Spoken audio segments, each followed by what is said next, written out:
देखिए, ये हमारे देश की महिलाओं का घोर अपमान है, सिंदूर बांटना। क्योंकि ये देश सीता और सावित्री का देश है। हिंदू धर्म में और सनातन धर्म में ये मान्यता है कि सिंदूर उसका पति, महिला का पति ही सिंदूर लगाने का, देने का हकदार है। कोई दूसरा व्यक्ति किसी दूसरी महिला को अगर सिंदूर देता है तो ये घोर अपमान है। और जिसका नतीजा है, हमने तो कई जगहों से सुना है कि इसका घोर विरोध हो रहा है। यहाँ तक कि कुछ लोगों ने ये कहा कि मेरे दरवाजे पर कोई सिंदूर मारने आएगा तो हम उसको ठीक कर देंगे। कौन दूसरा होता है हमारी पत्नी को सिंदूर देने का? ये बहुत ही हिंदू धर्म में और सनातन धर्म में किसी महिला को सिंदूर लगाने का हक केवल पति को होता है, दूसरे को नहीं होता है। और जो शादी होती है और सप्तपदी होती है आग के सामने और सप्तपदी पूर्ण हो जाती है, तो जिसके साथ महिला की शादी हो रही है वो दूल्हा अपने पत्नी के मांग में सिंदूर देता है।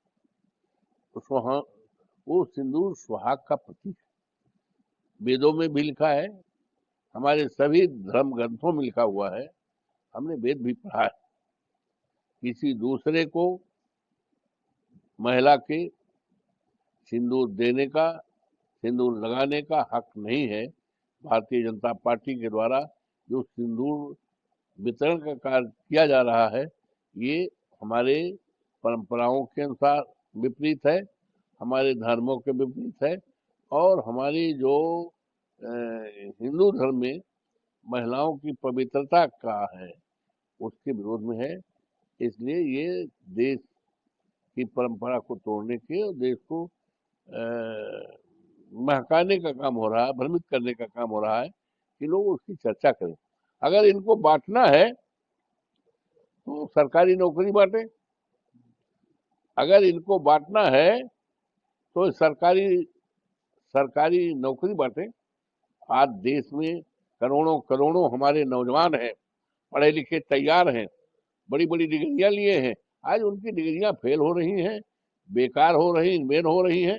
तो ये जो है पूरे देश के लोगों को आज एक तरफ हमारे सम्मानित देशवासियों, देवतुल्य देशवासियों की एक चाहत है, एक प्रतीक्षा कर रहे हैं कि हमारे प्रधानमंत्री जी कौन सा कदम उठा रहे हैं।